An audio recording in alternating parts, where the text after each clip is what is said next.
네, 시청자 여러분 안녕하십니까. 돈과 세상이 보이는 시간 아침 경제 골든타임 박현진입니다. 안녕하십니까. 강수진입니다. 오늘의 골든타임 한뉴스5로 시작합니다.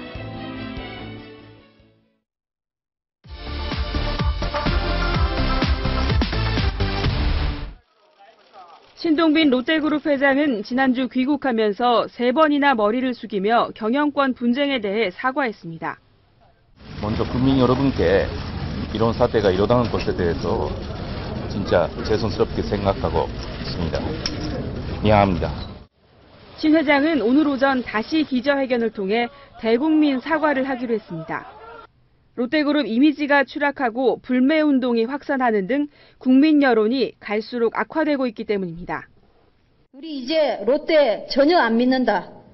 이렇게 롯데에 대한 지역민들의 불신은 극에 달해 있습니다. 게다가 정부와 정치권까지 압박하고 있어 돌파구가 필요하다는 판단도 작용한 것으로 보입니다. 신동빈 회장은 사과문에서 경영권 분쟁 과정에서 불거진 지배구조 문제와 일본 기업 논란 등에 대해 포괄적으로 사과할 것으로 예상됩니다. 하지만 한국롯데 계열사를 지배하고 있는 광윤사와 일본 롯데홀딩스의 지분구조 현황을 제출하라는 공정위의 요청에는 응할 수 없다는 입장이어서 사과의 진정성을 놓고 논란일 것으로 보입니다. 채널A 뉴스 전가영입니다.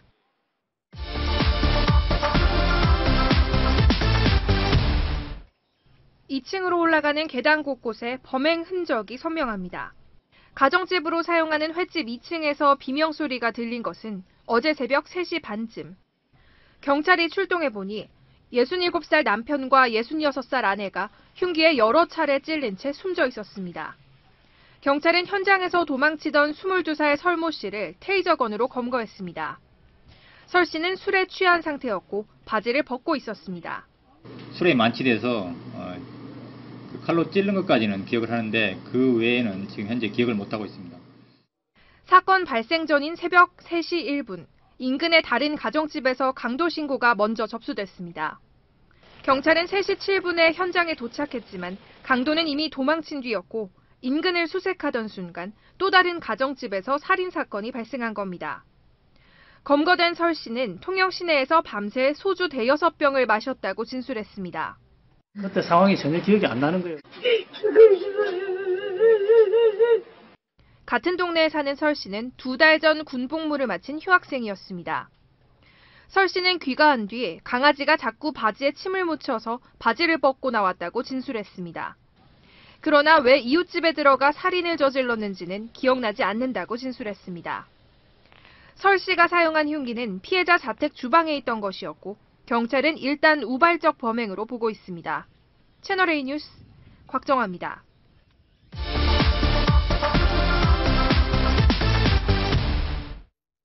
새벽 시간 한 지구대 의자에 앉아 다리를 건들거리는 10대 소년. 경찰관에게 말을 건네는 듯 하더니 갑자기 칸막이를 걷어찹니다. 수갑을 찬 소년은 다가오는 경찰을 향해 또 한 번 발길질을 해댑니다. 이번엔 선풍기까지 박살을 냅니다. 청주의 한 상가 근처에서 술에 취해 10대 3명을 때렸다가 경찰에 붙잡힌 18살 A군입니다. 고등학교 휴학생인 A군은 순찰차 뒷문을 발로 차 파손하기도 했습니다. 난동을 부리던 A군은 결국 유치장에 수감됐습니다.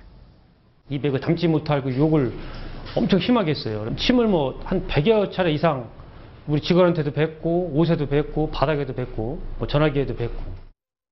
부산 기장에서 친구들과 술을 마신 뒤 편의점 주인을 폭행한 혐의로 체포된 38살 B씨도 순찰차에 타는 과정에서 경찰의 목등을 때리는 행패를 부렸습니다. 함께 있던 친구 4명도 힘을 보탰습니다. 현장에서 체포된 B씨가 경찰서로 넘겨지는 것을 막기 위해 승용차로 순찰차를 가로막고 창문과 바퀴에 손발을 집어넣는 등 40여 분간 경찰을 방해했습니다. 결국 5명 모두 입건됐습니다. 부산 해운대경찰서 주차장에서도 경찰관이 취객에게 폭행을 당했습니다. 폭행 혐의로 체포돼 경찰서로 이송되던 58살 C씨가 경찰의 턱을 주먹으로 때린 겁니다. 경찰관을 폭행하면 5년 이하의 징역이나 1,000만 원 이하의 벌금형에 처해지지만 공권력에 대한 행패는 줄어들지 않고 있습니다. 채널A 뉴스 정부경입니다.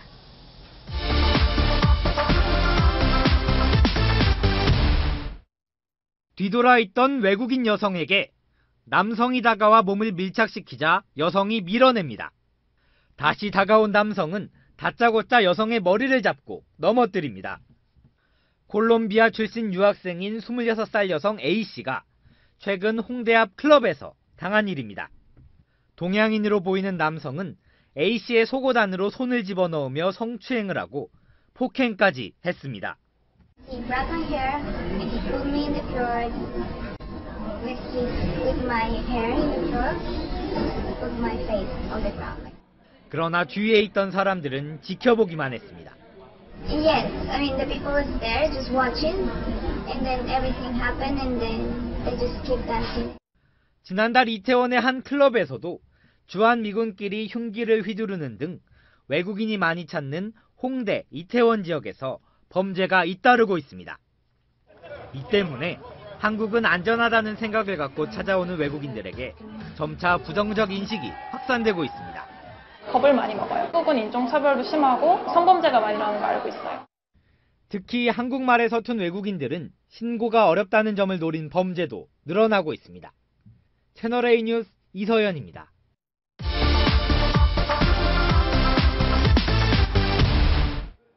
발기부전 치료제인 시알리스의 특허가 만료되는 건 다음 달 3일. 시알리스 복제약 출시를 앞두고 시장 선점을 위해 제약업체들이 앞다퉈 경쟁에 뛰어들었습니다. 발기부전 치료제의 복제약 출시는 지난 2012년 특허가 만료된 비아그라 이후 3년 만인데 경쟁은 더 치열해졌습니다. 시알리스 복제약으로 허가를 받은 건 60개 제약업체의 150여 개 품목. 소비자들의 관심을 끌기 위한 장명 전쟁도 뜨겁습니다. 88정으로 지난해 200억 원의 매출을 올리며 비아그라 복제약 시장을 선점했던 한미약품은 시알리스 복제약 이름을 구구라고 지었습니다. 거센 회오리 바람을 연상시키는 토네이드나 행복한 순간이 오래간다는 뜻의 해피롱 등 톡톡 튀는 이름도 눈에 띕니다. 다소 선정적인 제품명을 내놓은 세 곳은 식약처로부터 권고를 받아 이름을 바꾸기도 했습니다. 자극적인 이름은 소비자에게 깊은 인상을 줄 수 있지만 실제 효능을 과장할 수 있다는 지적이 나옵니다. 채널A 뉴스 김민지입니다.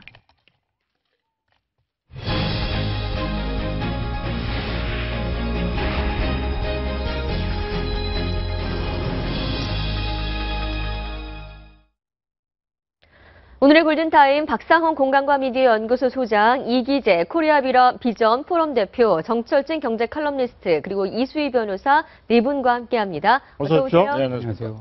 네, 오늘의 골든타임은 윤곽이 드러난 8.15 사면으로 특사로 시작하겠습니다. 네. 동아일보가 단독 보도한 내용인데요. 기업인 사면의 희비가 엇갈릴 가능성이 있다면서요? 그렇습니다. 지난주 초안이 나왔을 때는 이제 SK그룹의 최태원 회장, 또 하나그룹의 김승현 회장, LIG그룹까지 이제 모두 다 포함이 되는 것으로 나와 있는데 사면심사위원회 최종안이 올라갔다고 하는데 여기에는 한화그룹의 김승현 회장은 제외가 됐고요. LIG그룹의 구자원 회장 인사, 그다음에 최태원 SK그룹 쪽들만 올라갔다고 해서 도대체 왜 하나그룹의 김승현 회장은 빠졌을까? 여기에 대한 이제 의문도 커지고 있습니다. 왜 빠진 겁니까? 일단은 사면위원회에서 공식적으로 얘기하는 것은요. 그러니까 기존에 두 차례 얘기하면 저게 최종 결정된 건 아니고요. 그렇습니다. 사면위원회에서 상신한 겁니다. 올린 대통령에게 네. 상신했기 때문에 초안보다는 더 정교하다는 걸 일단 말씀드리고 사면위원회 측은 김승현 회장 같은 경우에 이미 두 차례 특사를 받았다. 그러니까 2008년 광복절 특사 때 한번 받았고 DJ 때 받았기 때문에 이번에 이제 세 번째니까 또 한 번의 이 특사를 주기에는 부담이 된다라고 하는데 실은 이것도 정확하지 않은 게 최태원 회장 역시도 2008년 8.15 특사 때 같이 받았었거든요, 특사를요. 네. 그래서 도대체 이제 하나그룹이 왜 배제가 됐는가, 뭐 여러 가지 의견 나오고 있는데 최근에 면세점도 그렇고 너무나 하나그룹이 또 정부하고 친하다 이런 뉘앙스 때문에 또 의도적으로 배제된 게 아닌가, 뭐 이런 다양한 추측들 나오고. 근데 결국 최종 결정권자는 대통령일 텐데 그렇죠. 네. 좀 바뀔 가능성도 분명히 있는 거고요. 네. 근데 분명한 것은 지금 여러 경로로 나오는 얘기는 경제인 사면이 예상보다 크지 않다. 네.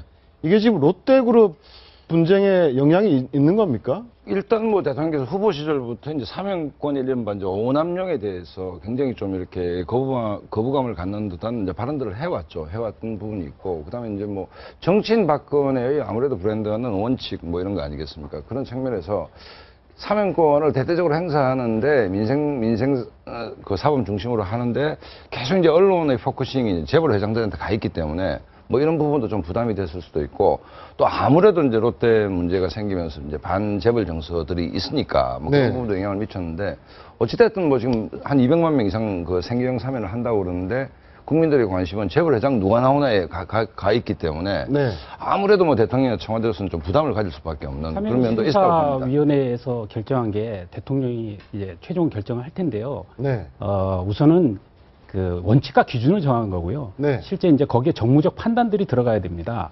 그런 의미에서 볼 때 사실 국민의 입장에서 보면 뭐 김승윤 회장이나 최태원 회장이나 크게 다를 바 없거든요. 그래서 이번에 경제 살리기 관점, 그다음에 국민 통합의 관점에서 본다면 할 거면 다 하고 안 할 거면 다 안 하는 그런 차원에서 좀 더 정무적인 판단들이 고려돼야 되지 않겠나 이렇게 생각합니다. 그러니까 저건 충분히 뒤집힐 수 있는 아니다. 예, 그리고 그런 말씀이시죠. 좀 더 정무적 판단이 더 가미돼야 된다 이런 생각이 듭니다. 이제 법무부도 그렇고 청와대도 그렇고 국민들 여론을 많이 의식하는 건 확실한 것 같습니다. 또 어제 나왔던 이야기 중에 하나는 이제 최태원 회장 같은 경우에 이번에 분명히 특사가 되기는 하지만 당분간 복권은 힘들다. 사면은 해주되 복권은 안 된다라는 이야기 많이 나오고 있거든요. 복권 없는 사면이다. 그렇죠. 남은 형기가 한 2년 반 남아 있으니까 한 2년 기간 동안에는 뭐 다시 등기이사로 등재하다든가 경영 일선에 나서는 것은 안 되는 그러니까 특사만으로 제한한다는 얘기도 나오고 있어서 이래저래 청와대도 방금 말씀하신 것처럼 이 특사에 대한 또 국민 여론 많이 의식하고 있는 그런 분위기입니다. 알겠습니다. 경영권 분쟁의 최전선에 서 있는 롯데의 신동빈 회장은 오늘 오전 11시에 대국민 사과를 한다고 합니다. 지난번 김포공항으로 귀국할 때에 이어서 두 번째 사과인데 어떤 내용 담길까요? 일단은 본인이 직접 나와서 읽게 될 것 같은데요. 지금 분위기가 최악인 상태입니다. 뭐 국민들 여론도 그렇지만은 이제 소상공인들이 이제 합류를 했거든요. 그러니까 소상공인들이 나서서 뭐 롯데마트 뭐 이런 불매 운동이 차원이 아니라 아예 롯데 카드를 안 받는 이런 것까지 나오고 있기 때문에 아마도 이 시점에서 신동민 회장이 좀 대국민 사과를 통해서 한 번은 끊고 가야 되겠다는 의도가 있고 이 다음 수순이 일본 주총 아닙니까? 그러니까 주총 가기 직전에 대국민 사과 형식을 한 번 건너고 가자 이런 포석이 있는 것 같습니다. 네, 다음 주제 넘어가겠습니다. 내년 9월부터 시행되는 김영란법을 앞두고 농민, 축산, 어업인들이 국회를 찾아가 의원들에게 살려달라고 호소했습니다. 어제 국회에서 열린 합리적인 김영란법 시행령 제정을 위한 국내 농축산업 대토론회에서 나온 얘기인데요. 먼저 축산인들의 목소리부터 들어보시겠습니다. 김영란법으로 인해서 선물을 못한다면 대단히의 그 소비 위축이 오고 가격 폭락이 예상될 것으로 생각을 합니다. 농수축산물은 제외를 하자는 것이 저희들의 의견입니다. 네, 농민축산어업인들 김영란법에서 빼달라라는 내용인데 그만큼 좀 상황이 절박한 거겠죠? 절박하죠. 뭐 예를 들어서 이제 우리가 뭐 한우 소비라든지 뭐 명절에 선물을 많이 하지 않습니까? 명절에 선물을 많이 하는데 협회 입장에서 보면 뭐 명절에 거의 40% 정도의 매출이 달려 있는데 이 부분을 못 하니까 타격이 있다 뭐 이런 얘기고 뭐 메르스 이후에 경제도 안 좋기 때문에 저런 얘기를 하는데 원천적으로 김영란법 자체가 이제 졸속이라는 비판을 이제 면하기 어려운 게 예를 들어서 저 부분을 허용하면 예를 들어서 뭐 오늘 신문에도 나왔지만 재래시장 상인들이 가만히 있지 않을 거다. 그래서 상품은 좀 예외를 해달라면 예외가 하나씩 생기기 시작하면 이 법 자체가 거의 뭐 의미가 없는 법이 되지 않겠습니까? 그렇기 때문에 차제에 지난번에 입법 초기부터 문제가 있었으니까 한번 근원적으로 좀 손을 봐야 되지 않느냐 이래 봅니다. 네, 맞습니다. 이게 보면 이게 이 농수축산물에 대해서 허용을 하게 되면 또 예를 들어 그 중소기업 청에서 발행하는 온라인 상품권에 대해서는 허용해줘라. 그걸 가지고 또 뭐 장터에도 가야 되고 이렇게 하니까 이러면서 이게 다 빗장이 다 풀려버릴 수가 있습니다. 그렇기 때문에 항목별로 조정하는 것보다는 좀 더 금액적으로 현실에 맞추어서 실제 적용 가능한 법의 취지는 살리되 적용 가능한 부분으로 이게 조정해 가는 것이 합리적이지 않을까 이렇게 생각됩니다. 저 역시 이게 올 게 왔다라고 보여지는데 당초에 이제 5만 원 가액 나왔을 때 가장 문제가 축산물 얘기 나왔었던 거거든요. 이거 논의했을 때. 왜냐면은 웬만한 한우 세트 다 뭐 10만 원 이상 되니까 그렇다면은 이 축산물 세트들은 저기 나오고 있죠. 가액들이. 도대체 안 된다라는 얘기를 수차례 했거든요. 그런데도 이제 법은 통과됐고 내년 9월부터 시행이 될 텐데 과연 이 예외를 어떻게 받아줘야 할까 하고 지금 농축산물 이 지역 단위조합에서 올라오니까 당장 다음 주에 수산물 협동조합에서 올라와가지고 수산물도 예외에 같이 넣어달라 지금 이런 움직임이 나오고 있는데 농산물, 축산물, 수산물 또 예외로 풀어주게 된다면은 그 다음 또 예외, 그 다음 예외. 그럼 이 가액 5만 원 자체에 뭔가 문제가 있지 않았던가, 뭐 네. 다시 원점으로 회귀되는 그런 모습을. 네, 아까 뭐 취재에 나왔지만 국민권익위가 제시한 건 10만 원, 경조사비는 10만 원 이하고요. 네. 음식물과 선물은 5만 원 이하인데 과연 저게 적정한가? 지금 논란이 계속 이어지고 있고 어떻습니까? 지금 김무성, 김재원 의원 같은 경우 이거 허용하자 이런 쪽으로 지금 얘기를 하고 있죠. 그러니까 허용하자라고 예외를 허용하자. 네. 그러니까 일단 그 문제 제기가 타당하다 수준에서 뭐 일단 수용 여부를 보는 것인데 아까 말씀 이기재 우리 평론가도 얘기하셨다시피 이 문제가 그러니까 이 하나씩 허용하기 시작하면 법 자체 입법 지 자체가 이제 거의 사라지는 그래서 거의 사법화되는 문제가 있기 때문에 애시당초부터 이게 대상과 범위에도 뭐 예를 들어 우리 박인진 부장 계시지만 기자도 대상에 포함되는 것에 대한 논란도 있었던 것이고 네. 현실적으로 이 지켜질 가능성이 있냐 이 문제에 대해서 처음부터 논란이 됐기 때문에 아예 수정을 하려면 뭐 우리 현실에 맞게끔 근본적으로 좀 더 뜯어보는 게 옳지 않느냐 이렇게 하나씩 뭐 예외 규정을 두다 보면 아니 어렵지 않은 사람이 뭐 재벌 외에 어디 있습니까? 소상공인들 다 어렵고 중소기업 어렵고 하면 이래저래 다 빼다 보면 사실은 이 법 자체가 거의 뭐 사법화되는 거죠. 그러니까 지금 저기 김영란법도 그렇고 그 국회 선진화법도 마찬가지예요. 국회 선진화법이 지금 얼마나 많은 문제를 안고 있어요. 그때 애초에 제정될 때 문제 제기가 있었고 그게 민주주의에 반하는 거 아니냐부터 해서 원론적인 얘기들도 있었는데 그럼에도 불구하고 그게 입법 포퓰리즘이죠. 그걸 여론을 제대로 그럼 정부가 제공이 된 것도 아니고 우우하는 가운데서 이렇게 무책임하게 입법을 해놓고 그리고 나서 근데 아예 예상 못했던 문제들이냐 그게 아니란 말이에요. 그때 김영란법 제정할 때도 그러면은 식당의 경기가 위축이 될 거다. 뭐 저런 그 선물 세트들 만드는 그 업계들이 다 타격을 입을 거다. 문제 제기가 그때 다 있었음에도 불구하고 그 입법 포퓰리즘으로 다 통과를 시켜놓고 이제 와서 예외를 하나씩 저러면 저런 입법부에서 과연 그런 뭐 법사위라든가 그런 소위들이 왜 필요한 건지 네. 스스로 국회 스스로가 창피하게 여겨야 되는 사건이에요. 이런 거는. 네, 알겠습니다. 다음 주제 이어가겠습니다. 그 어느 때보다 교통사고 위험이 많은 여름 휴가철. 사고 시 보험사를 통해 피해 보상을 받을 수 있지만 방법을 몰라 못 받는 사례가 많다고 합니다. 오늘 숨어있는 경제 이것만에서는 사고 시에 보험사를 통해 보상받을 수 있는 방법 알려드립니다.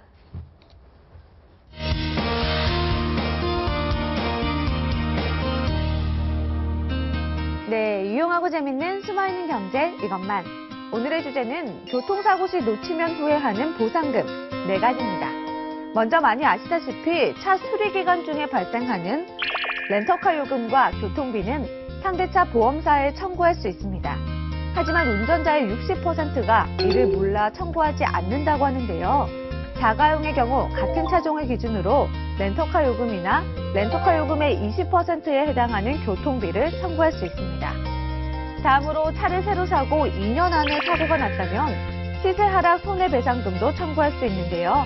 사고 이력은 훗날 차를 중고차로 팔 때에도 영향을 미치기 때문에 수리비가 차량 가액의 20%가 넘은 경우라면 수리비의 10에서 15%를 수리비와는 별도로 받을 수 있습니다. 또 부상치료비 외에 위자료나 휴업 손해액 등 기타 여러 손해배상금도 청구할 수 있고요. 사고로 차를 폐차하고 새로 살 경우에는 자동차 취득세와 등록세도 상대차 보험사에 청구할 수 있습니다.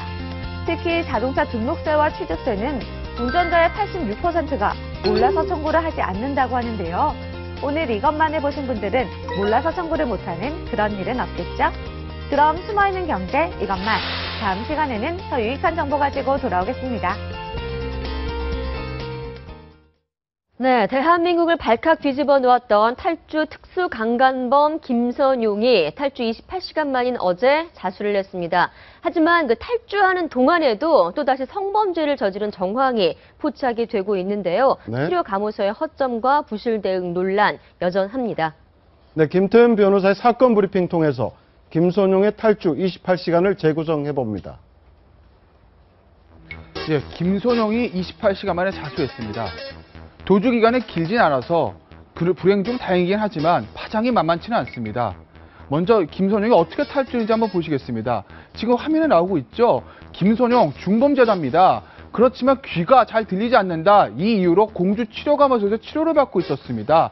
그런데 김선용의 직원들은 얘기를 합니다. 야, 나 화장실에 갈 테니까 발목 수갑 좀 풀어줘. 결국 풀어주고 말죠. 풀어줘서 화장실에 갔는데 김선영 자기 할 일 다 하고 돌아오지 않고 도망간 겁니다. 1분 뒤에 샤워기 헤드본을 들고 도주를 했죠. 이 치료감호소의 직원 2명이 뒤늦게 발견하다가 쫓아갔지만 김선영을 잡지는 못합니다. 여기서 첫 번째 실수가 나오고 두 번째 실수가 연달아 나옵니다.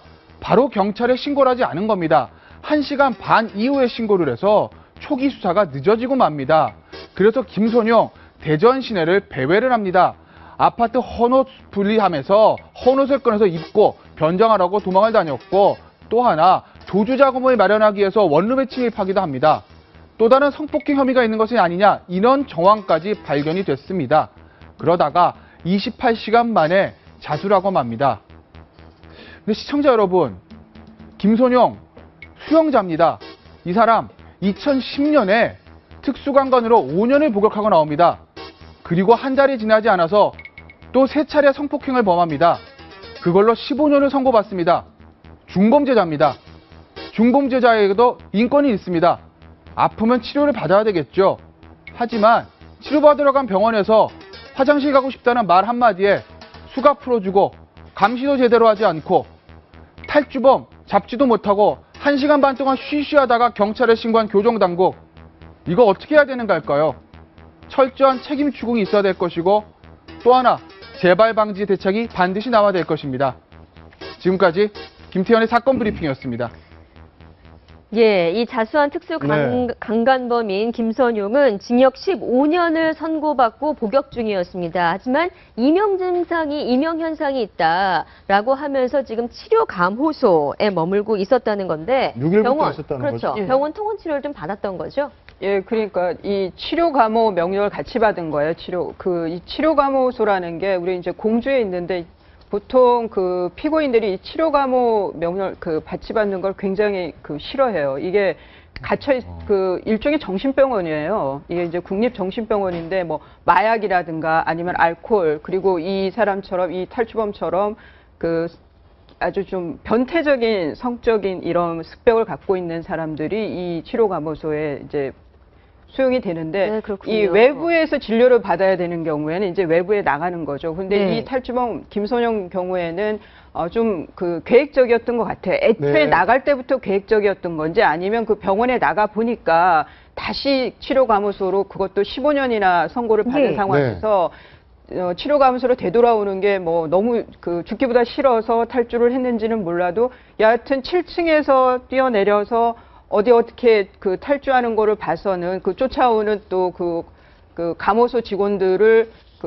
따돌리고 저렇게 도망을 간 걸 봐서는 아마 입원해 있는 동안에는 최소한 계획적이었지 않았나, 그런 생각이 드네요. 어떻습니까? 지금 이미 인근 아파트 동선까지 꿰고 있을 정도로 주도 면밀했다고 하는데, 다른 탈주범들하고 비교해 봤을 때 미리 사전에 좀 준비를 많이 했다고 봐야 되는 겁니까? 그러니까 치료 감호소 안에서 뭐 어떤 정보가 있었는지는 모르겠지만, 여하튼 이 병원에서, 이 이비인후과 있는 이 병원에서 입원해 있는 동안에는 골똘히 계획을 짠 것 같아요. 그리고 아버지하고 한 30분씩 면회를 했다고 하는데, 그냥 뭐 애들로 지나가는 말처럼 여기 뭐 동네가 어떻게 생겼느냐 뭐 이런 것들을 물어봤다고 하면 거기서도 또 어떤 정보를 얻었을 수 있겠죠. 아버지하고 면회를 하면서 얻었을 수도 있다. 예, 근데 그 아버지가 그렇다고 그래서 뭐 도와줬다라는 의미로 제가 말씀드리는 건 아니고, 아마 김선영이 어떤 의도를 가지고 질문을 했을 수는 있다는 생각이 드네요.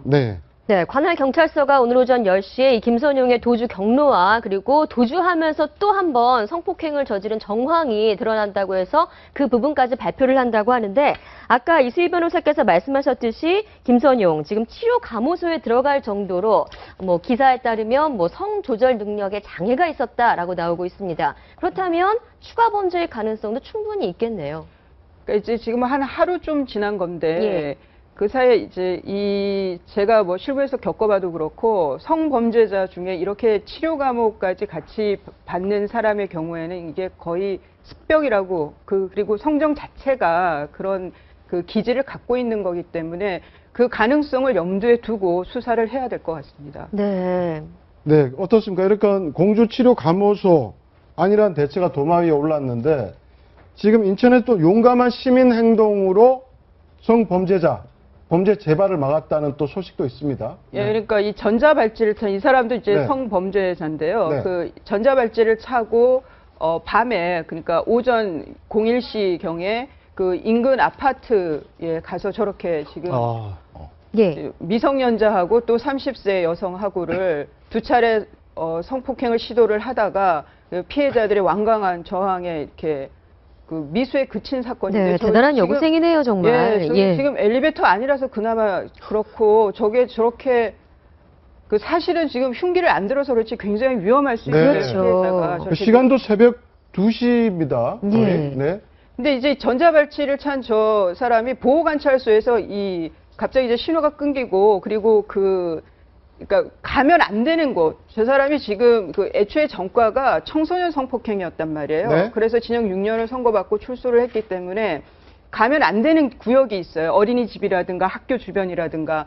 그래서 그 보호관찰소에서 출동을 했다 그래요, 직원들이. 그랬는데 이 찾지를 못해서 그다음에 그 접근하면 안 되는 지역이 이제 자정을 넘었기 때문에 어차피 어린이집이나 뭐 유치원이나 학교나 다 문 닫았을 때니까 그냥 1시간 정도 수색을 하다가 그 철수를 했다고 하는데 제가 지적을 하고 싶은 거는 이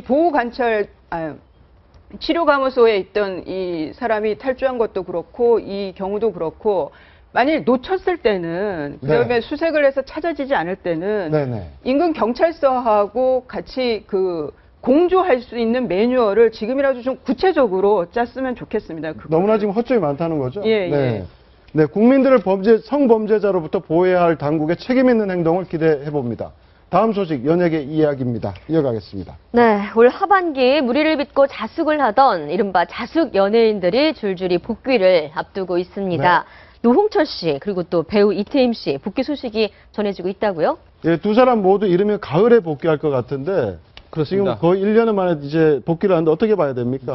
방송사가 이제 크게 두 개의 개편이 있지 않습니까? 봄개편, 가을 개편이 있는데 지금 나오는 이야기에 따르면 보도에 따르면 노홍철 씨하고 이태임 씨가 이번 가을 개편에 다시 브라운관으로 돌아올 것 같습니다.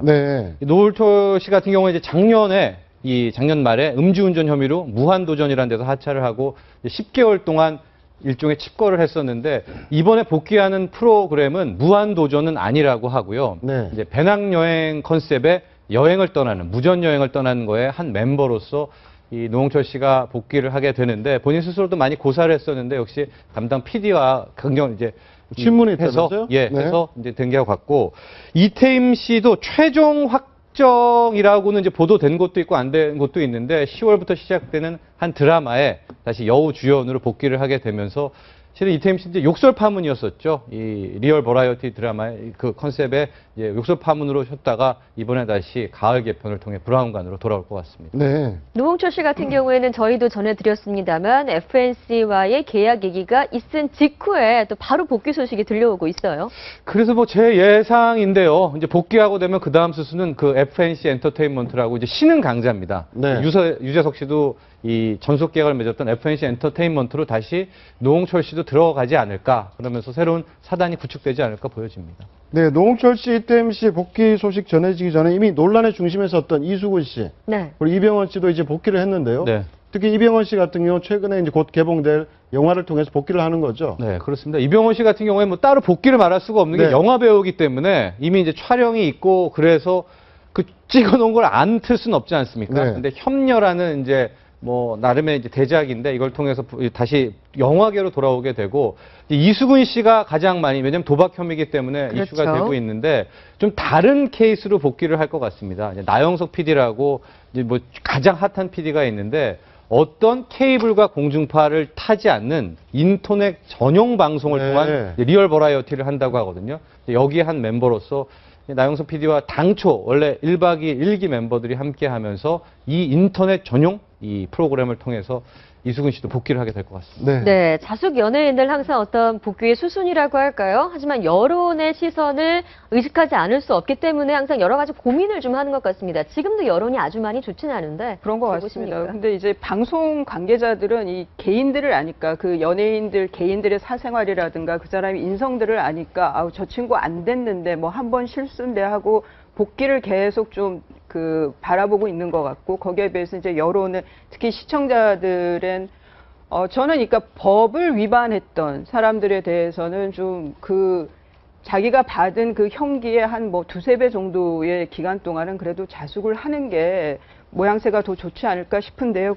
저는 좀 예외적으로 이수근 씨 같은 경우는 둘째 아들이 또 그 뇌성마비로 그 장애를 갖고 있고요. 부인도 건강이 안 좋다고 그렇게 알고 있는데 지금 이게 이제 복귀가 인터넷 쪽의 방송이니까 뭐 역시 시청자들께서 판단하실 일이지만 그래도 저는 개인적으로는 좀 이수근 씨에 대해서는 그런 아픔들이 있으니까 좀 밥벌이 차원에서 어떤 기회를 주는 거는 어떤가 하는 그런 좀 약한 마음이 드네요. 네, 또 예외를 또 인정하시고 싶다는. 댓글 중에 하나 봤더니 특사 얘기를 하면서 경제인 특사, 정치인 특사 해주면서 연예인들은 어떤 공식적인 그런 사면이 없냐 뭐 이렇게 좀 옹호하는 그런 댓글도 있더라고요. 네. 결국 대중의 시선에 달려 있을 텐데 그럼요. 네. 어떻게 돌파하는 게 좀 현명할 거라고 보십니까, 연예인들이? 일단 연예인 복귀 같은 경우에 말씀하신 것처럼 냉혹한 심판이 있습니다. 본인이 뭐 용서받고 어떻게 복귀하더라도 시청률 안 나고 인기 없으면은 가문 없이 또 사라지는 거거든요. 네네. 일단 자숙을 통해서 일단 2번 똑같은 실수를 반복하지 않는다라는 걸 통해서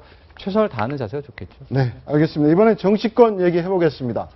정치자금법 위반 혐의로 검찰 수사를 받는 새정치연합 박해춘 의원과 그 가족이 분양 대행업자에게 받은 금품 내역 공개됐는데요.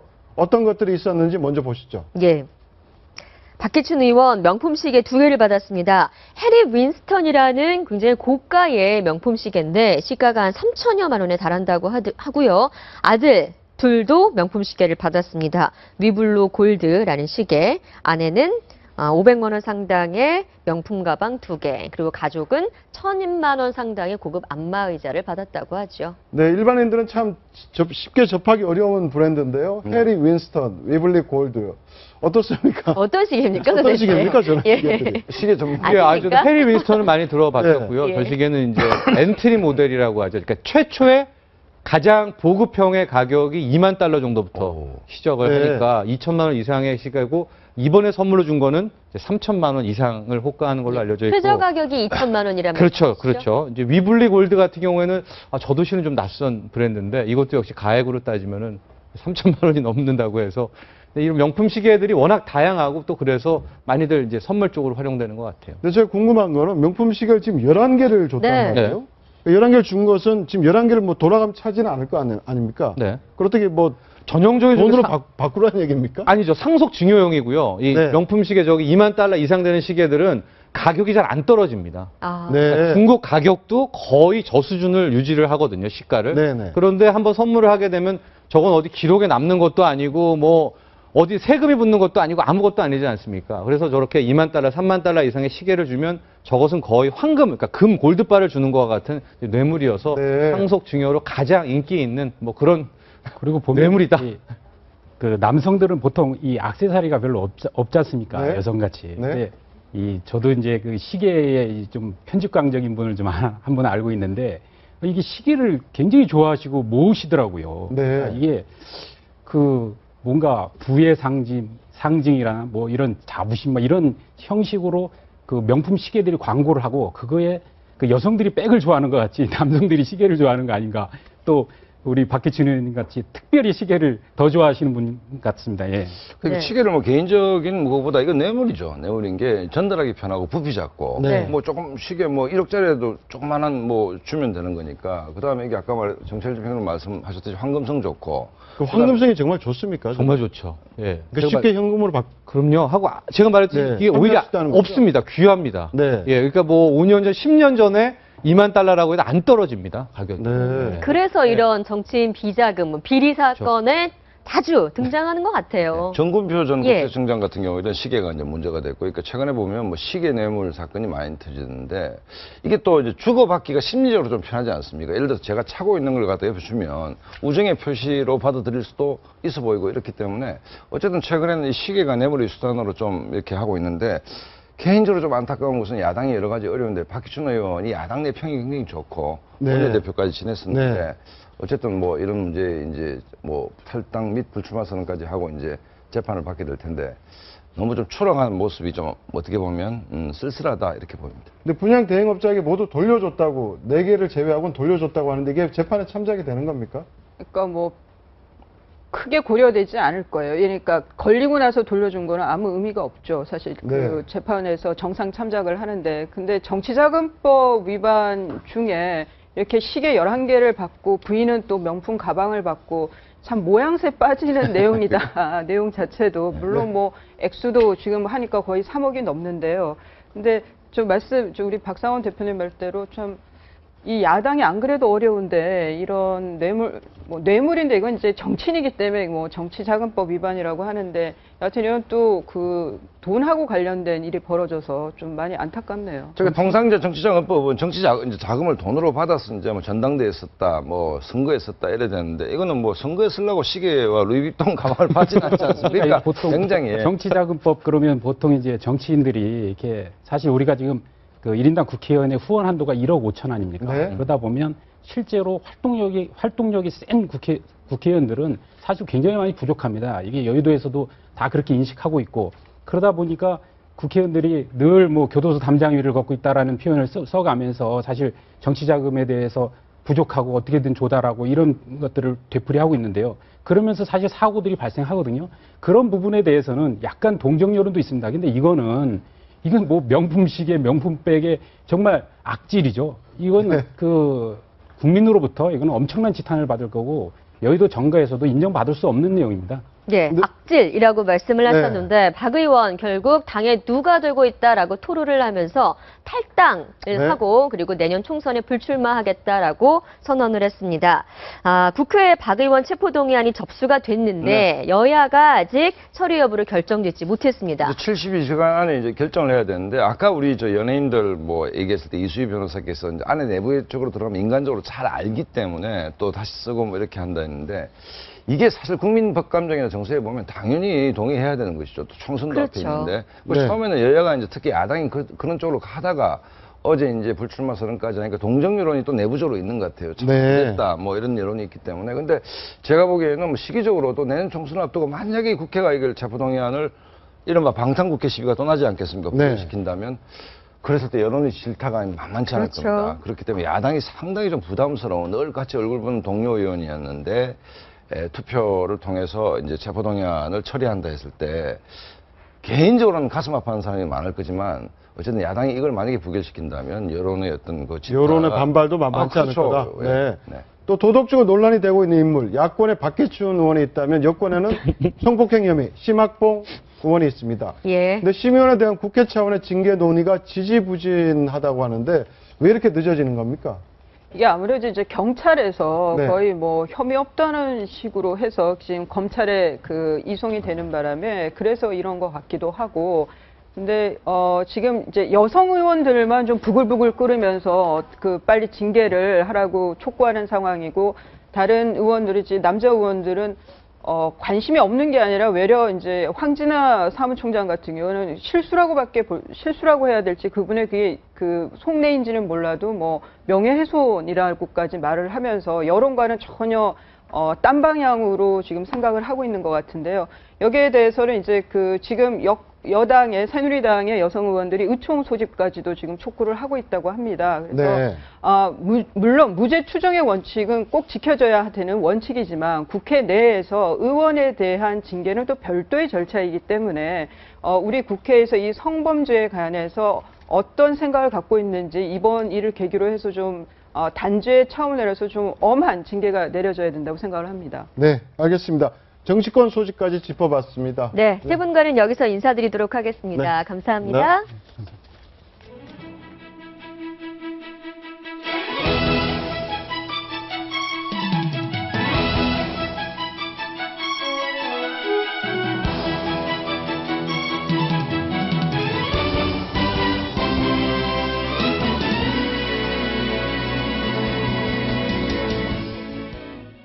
네, 이번엔 북한 소식입니다. 홍현익 세종연구소 수석연구위원 함께 모셨습니다. 박상원 소장 계속하겠습니다. 네, 어서 오세요. 안녕하십니까.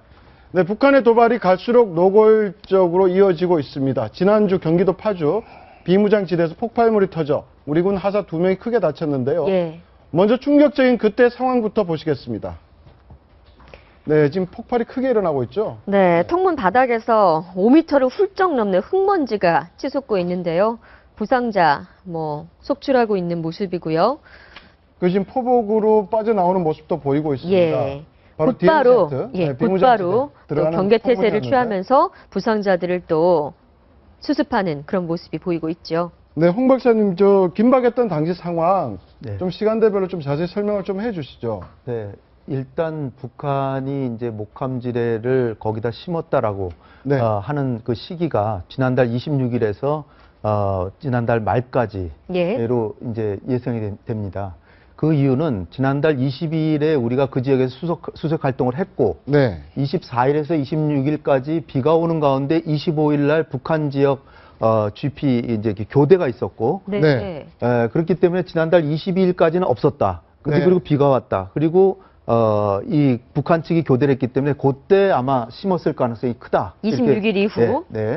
그런데 이제 이달 이제 4일 날 우리 그 DMZ 내 이제 수색 활동을 하려고 통문이라고 하는 아까 그 철조망 있잖아요. 거기가 이제 군사분계선에서 조금 우리 남쪽으로 좀 내려온 지역에 그 지역 이하로는 못 들어오도록 이제 막아놓는 철조망을 친 겁니다.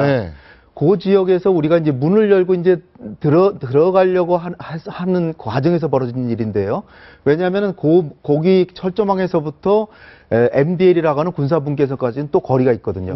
그러니까 그 지역을 들어가려고 했는데 첫 번째 기마사가 이제 들어갔고 그 다음에 바로 저기 통문 바로 앞에 저렇게 설치가 돼 있었던 거죠. 하하사가 들어가는 과정에서 1차 지뢰가 폭발했죠. 그거는 통문 북쪽에서. 그러나 거기도 군사분계선 남쪽입니다.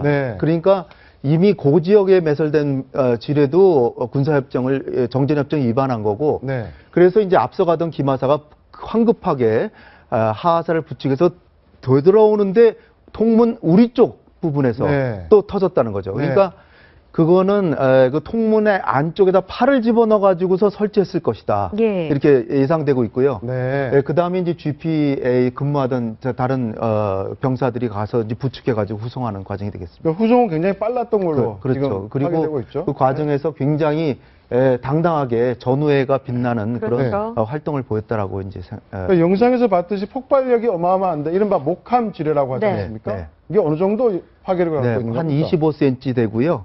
길이가 22cm, 높이 4.5cm, 폭 9cm.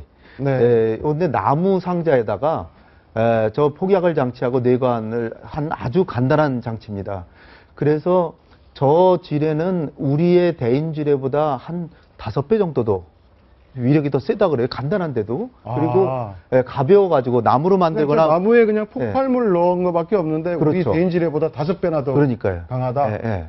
그래서 저게 폭발하면은 살상 반경이 2m고 그러니까 주로 발목을 자르고 발목 자르는 것뿐 아니라 하반신에 상당한 피해를 주고 1m 이내에 터지면 사람의 폐가 손상되고 3.5m면 고막이 파열되고 15m 정도까지 유리창 같은 건 다 깨진답니다. 근데 배터리 크기가 거의 도시락 정도 수준이에요? 목함에 들어있는 25cm, 9cm니까 25cm, 9cm. 거의 도시락. 그렇죠, 도시락. 긴 도시락. 박사님 말씀만 들어봐도 목함지뢰가 지금 빗물 같은데 떠내려온 것이 아니라 우리 군을 노려서 북한군이 매설을 한 것으로 보이는데 또 다른 어떤 증거들 있습니까? 99.9% 확실한 것 같아요. 왜냐하면 거기가 경사지인데 내리막 경사지예요. 그러면 물에 떠내려오면 위에서 밑으로 떠내려와도 밑에서 위로 떠내려오진 않을 거 아니에요. 지형상 떠내려올 수가 없다. 홍수가 난 것도 아니고 그렇기 때문에 분명히 그들이 와서 심었다라고 보고 또 잔해를 분석해 보니까 북한의 목함지뢰랑 똑같아요. 그런 걸로 봐서 북한이 매설한 것이 확실하다. 이렇게 봅니다. 그리고 우리 쪽 통문 지역에 설치한 거는 우리가 다 아는데 전혀 못 보던 거니까 그거는 북한 측에서 일부러 고의로 와서 심었다 이렇게 보는 거고요. 작년 말부터 한 10여 명이 DMZ 인근 그 군사 분계선 DMZ가 4km인데 중앙 2km 선상에 군사 분계선이 있습니다. 그 근방까지 오는 거 자체가 지금 금지가 돼 있는데 와가지고 우리가 경고 방송을 하니까 가지를 않고 계속 거기 서성거리면서 몇 명은 아예 그 군사 분계선을 넘어오는 그런 활동들이 몇 차례 관측이 됐어요. 언론에도 보도된 적이 있습니다. 그랬기 때문에 그런 와중에서 우리가 미처 못 보던 때 와서 한 것이 아닐까. 야음을 틈타서. 그런 추측이 지금 가능합니다. 근데 일부에서는 지금 저게 TOD라고 그러나요? 지금 폭발 장면 영상을 잡았는데 그럼 그 영상을 잡았으면 실제 매설했을 때 왜 그 영상을 잡지 못했느냐? 그렇죠. 이런 또 의문을 제기하는 분도 있습니다. 그러니까 옛날에 천안함 때도 그랬지만은 그 24시간 다 가동 안 되는 경우도 있고 또 뭐 그 지금은 여름이라서 뭐 나무가 아주 무성하고 뭐 그래서 하여튼 작동을 안 했다는데 사실은 변명이 있을 수가 없는 거죠. 지금 저렇게 피해를 당하는 저런 폭발 장면은 당겼는데 정작 매설한 장면은 못 잡아냈기 때문에 우리 군에도 일부 책임이 있다 이렇게 묻지 않을 수 없을 것 같습니다. 네, 천안함 연평도에 이어서 광복 70주년 앞두고도 북한의 도발은 멈추지 않고 있습니다. 이번 건 왜 그랬다고 보십니까? 글쎄, 뭐 여러 가지 이제 뭐 천안함 때 마찬가지로 지금 얼전습이 있기 때문에 예를 들어서 이제 이게 효과를 어떻게 노릴 수 있는 유추짐작을 해보면 GOP가 동쪽 끝에서 서쪽 끝까지 있지 않습니까? 오늘도 우리 장병들이 수색 활동을 하고 있을 텐데 공포감을 얼마나 갖겠습니까? 예를 들자면 늘 다니던 통문 쪽에 지뢰가 터졌기 때문에 그래서 뭐 일단 우리 국내의 사기자의 문제 또 그다음에 지금까지 일관된 패턴이 이제 우리 정부가 문제를 제기하면 북한은 오리발을 내밀죠. 그다음에 등장하는 게 뭡니까? 남남 갈등입니다. 그렇죠. 사실은 이게 조작이냐 음모론이냐 뭐 이런 게 등장하기 때문에 뭐 그런 여러 가지 지점들을 노린 게 아니냐. 그다음에 또 하나는 상징적으로 지금 남북 관계가 역대 최악이다라는 것을 이제 보여주는 측면도 있는 것 같은데 어쨌든 저는 굉장히 가슴이 아픈 게 우리 병사 두 분이 뭐 양다리가 절단이 되고 한 다리가 절단이 되는 이 문제가 아니 너무 가슴이 아프고 그다음에 이틀 정도 비가 많이 내려서 아까 우리가 폭발 장면은 CCTV 찍혔지 않습니까? 근데 북한군 10명 정도가 특이 동향을 보였고 이틀 정도는 막 비가 너무 많이 와서 못 봤다 했으면 이 통문 쪽 우리 쪽 그 수색 동선 정도는 좀 더 정교하게 체크를 했어야 되지 않느냐 뭐 이런 아쉬움도 있습니다. 네, 북한의 잦은 도발 정말 화가 나는데요. 그럼 관련해 우리 군 입장은 어떤지 한번 들어보시겠습니다. 이러한 조치는 우리 군이 북한의 도발 시에는 혹독한 대가를 치르도록 하겠다는 국민과의 약속을 지키고자 하는 행동의 일환입니다. 혹독한 대가를 치르도록 하겠다. 우리 군은 이 혹독한 대가로 대북 심리전을 택했습니다. 11년 만에 DMZ 일부에서 이 대북 확성기 방송을 전격 재개한 건데 어떻게 북한이 응징이 되는 건지 확성기 방송을 한번 직접 들어보시죠. 조선인민군 해군 군관과 하전사 여러분, 그리고 수산사업소 노동자 여러분, 오늘도 얼마나 고생이 많으십니까? 듣기엔 그냥 안부를 묻는 방송인데 북한에서는 왜 이렇게 민감하게 반응을 하는 건가요? 저게 첫 응징을 대북 심리전 방송을 틀었는데 저 부분은 이제 그 북한 병사들의 어떤 외로움을 달래주는 부분이고요. 심리전. 어떻게 보면은 우리 경제가 확실히 더 번영했다는 거 이런 내용도 있고 또 북한 정권의 어떤 치부까지도 포함해서 여러분들이 지금까지 속아왔는데 사실은 북한 건부에서는 어마어마한 비리와 또 부정과 그리고 비행들이 저질러지고 있다 이런 내용도 포함되기 때문에 북한 병사들이 그 뭐 10년씩 근무하고 그러거든요. 그러면 이제 고달프고 그런데 저 방송을 들으면 그동안에 자기네들이 교육받았던 것이 전부 거짓일 수도 있다는 것을 생각해 보게 되고요. 그래서 심리적인 동요가 일어나고 그리고 이제 저 방송이 주간에는 10km, 야간에 24km까지 가는데 개성까지도 들린답니다. 그러니까 굉장히 넓은 지역에 광범위한 북한 병사들의 사기를 완전히 저하시키는 거죠. 사면초가라고 해서 항우하고 유방하고 이게 싸울 때 결국은 그 사면초가의 초나라 그 노래를 들려줘서 병사들이 다 자기 집으로 다 돌아갔다는 얘기도 있지 않습니까? 그것처럼 어떻게 보면 우리가 보복할 수 있는 가장 슬기로운 방법 중에 하나다. 그렇게 생각하는데 그럼에도 불구하고 저들이 또 보복으로 조준 타격할 수 있기 때문에 조심해야죠. 그래도 또 다른 얘기 한번 해보겠습니다. 북한이 표준시를 바꿨지 않습니까? 거기에 대해서 박근혜 대통령이 또 강하게 또 비난을 했는데 바꾼 이유가 뭐고 왜 이렇게 지금 그게 민감한 부분입니까? 바꾼 이유는 이제 광복절을 위해서 하니까 이게 1907년에 대한제국에서 이 127.5도를 처음에 설정했대요. 그런데 조선 총독이 이제 합병이 된 이후에 1912년에 다시 동경 135도 일본의 시간에 맞췄다는 거죠. 그리고 이승만 대통령 때 120.5도로 다시 갔다가 박정희 대통령 군사정권 시절 때 다시 이제 135도로 갔는데 요거를 우리 정부를 비꼬기도 하고 자기네 주체 사상을 선전하기도 하고 네. 그리고 반일 감정을 또 북돋기도 하고 그러나 이제 동키호테적 발상이고 운무랑 개구리식 발상인데 북한의 고립만 심화할 뿐이죠. 네. 하베스나 모택동 같은 사람만 과거에 했을 전례가 있을 정도로 유례가 거의 없는 일입니다. 네, 알겠습니다. 오늘 말씀 고맙습니다. 감사합니다. 네, 지금까지 아침경제 골든타임이었습니다. 고맙습니다.